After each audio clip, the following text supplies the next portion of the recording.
Tonight, Harris's momentum. A new CNN poll showing Harris picking up support in some very important states, swing states. Let's just show you what we're looking at. Harris is ahead of Trump in the key blue wall states of Michigan and Wisconsin. In Arizona, though, Trump is in the lead. Georgia and Nevada are both within the margin of error, although Harris is technically up a point in each. In Pennsylvania, that is a dead heat right now. And we're going to have a lot more on all of these numbers with John King in just a moment, a deep dive on them at the wall. You know, it comes, though, as Vice President Kamala Harris is now trying to talk more about policy and to define herself as different than Biden, for the first time announcing some differences from the president on taxes. In New Hampshire today, Harris announcing she would tax investment income at a lower rate than President Biden has proposed. If you earn $1 million a year or more, the tax rate on your long-term capital gains will be 28% under my plan, because we know when the government encourages investment, it leads to broad-based economic growth and it creates jobs, which makes our economy stronger.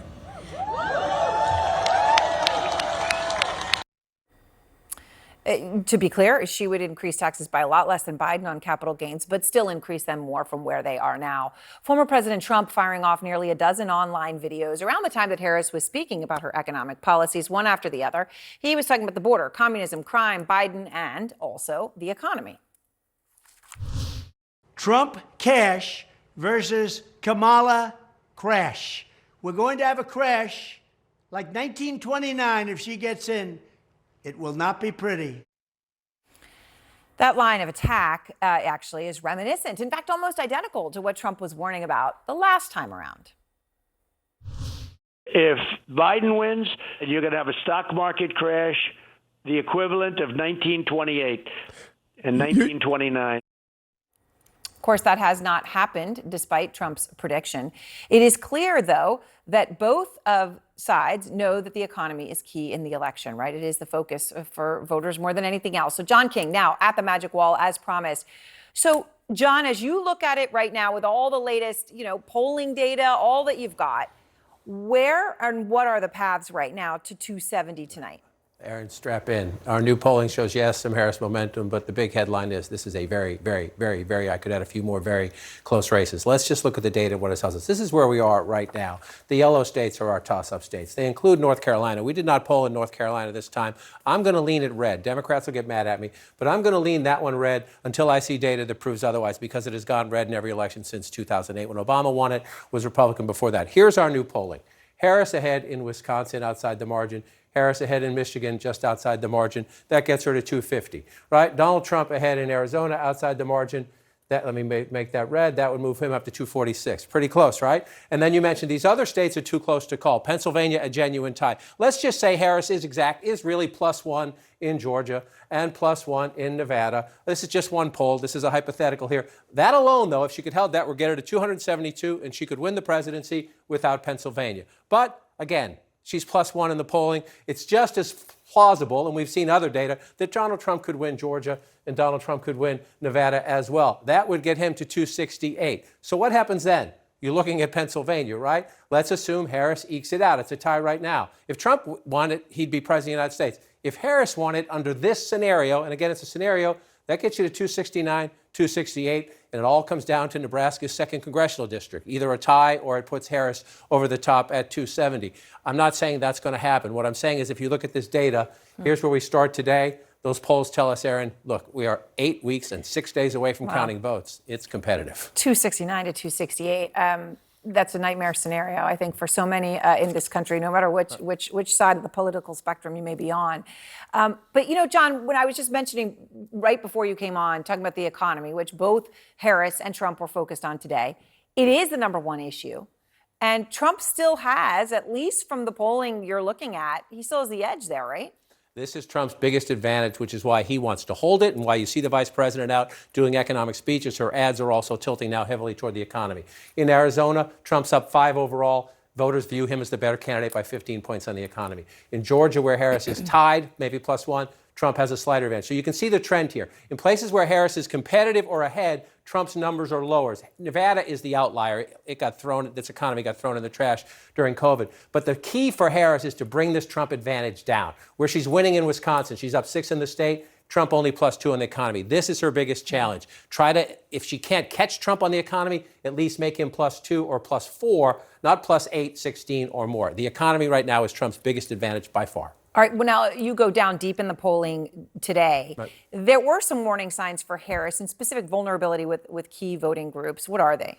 So let's look first. The gender gap gets talked about a lot. Let's look at women voters. If you look at these numbers, Harris is essentially tracking Biden, a little better in some places. She would probably like to improve these numbers, but when it comes to women, look at Harris now and Biden 2020, and they're relatively good right there. She would like to improve them, obviously, because she's struggling. One reason you want to improve them is because she is struggling a bit among men voters, male voters, especially when you look out in the western states. In 2020, Trump won them by 2 points in Arizona. He's up 14. In 2020, 12 and 10, that's about the same. But if you look at Nevada, +18, +5, so this is a problem for the vice president, without a doubt. She needs to try to improve her standing among male voters. And again, you can trace a lot of that back to the economy, and people just don't know a lot about her. Here's one other thing quickly I want to show you, though. Hispanic voters are critical in both Arizona and Nevada. And look at this. Biden won by 24 points. Harris only by 6 in Arizona right now. Biden won in Nevada by 26, Harris by 20. Smaller subset of voters here, so the margin of error is a little higher. So this might not be as bad as it looks, but it's still bad, and one of the places the vice president has to do some improvement among men, among Latinos. Most of all, that would help itself on the economy. And what about independents and moderates? So this is fascinating to me, and this just raises the stakes for the debate outside the chart here. Watch this when you bring it up. Independents and moderates, this is just independent voters, but the trend lines are similar with moderates. Look at how Trump is now winning in Arizona, in Georgia, in Michigan among independents, right? Biden won all of these battleground states among independents back in 2020. This is an area the vice president needs to improve her standing. Voters in the middle. These are people who self-identify as independents. You see very similar numbers among people who self-identify as moderates. She's struggling in the middle. She is viewed as more liberal than moderate Joe Biden. And so she's struggling a bit in the middle. But here's the opportunity. A lot of people don't know a lot about the vice president, which is why she's out there giving these speeches, right? Look at this.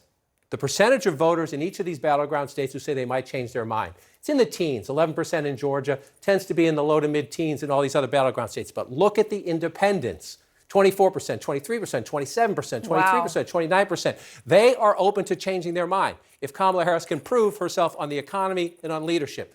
These are the independent numbers. They're very similar among moderates. We don't talk much more about in this polarized climate, about the middle of the electorate. There is room for her to grow in the middle if she makes her case. Yes, and you look at the numbers of 268, 269 at the end of the day, right? Any tiny margin of these groups matters so much. All right. Absolutely. John, thank you so much for all of that. So let's go now to Scott Jennings, Kate Bedingfield. So, Kate, Harris is up in Wisconsin and Michigan. Let's just start with that, where John started. And these are massive turnarounds over the past weeks from Biden, and now outside the margin of error. Do you feel great about this?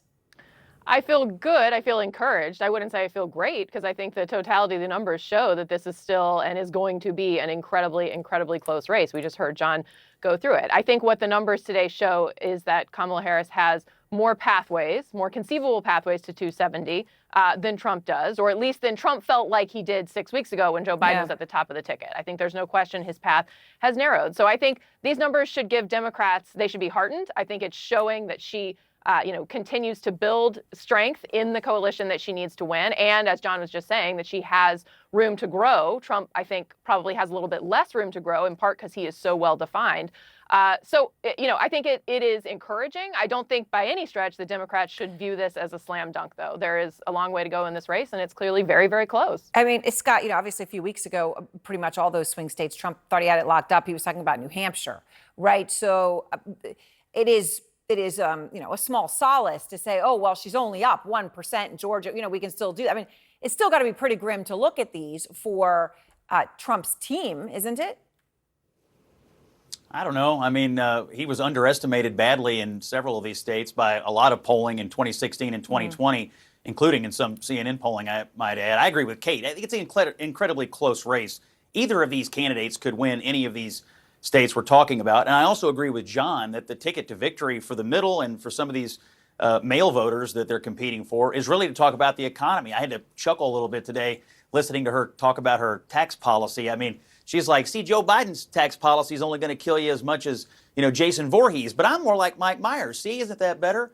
No, it's not better. They're both scary as hell. And either way, you're going to be dead. And so I think she's going to have to come up with something a little better then I'm going to raise your taxes a little less than Joe Biden is if she wants to do economic And that's the competition here on the capital with, gain with specifically. Trump. On the main tax policy, there, at least as of now, has been no difference between the two.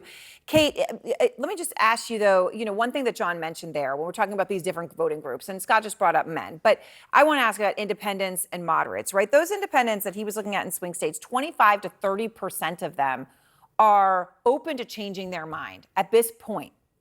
All right, is this something that worries you, or is this something that actually makes you feel good because you are supporting the candidate about whom people know less? Well, I think it certainly shows that she has more room to grow. And so I think that as she is continuing to define herself out on the campaign trail, also we've now passed Labor Day, so you have voters really starting to tune in a way that, historically they don't pre-Labor Day. So this is really a moment for her to make her case. And she also has Donald Trump out there, her opponent, continuing to try to throw everything at the wall against her to see what sticks. He's not really making a coherent and cohesive argument against her. And he's continuing to use some of these same, tired, ugly, personal attacks, which we know that moderate and independent voters are tired of. They rejected it in 2020. And we've seen in all of the polling since this race started to come together about a year ago when it was going to be Trump versus Biden, we saw that people said, we don't want this rematch. We don't want more of this. So they're getting more of the same from Trump. They're hearing something new and different from Kamala Harris that they're excited about.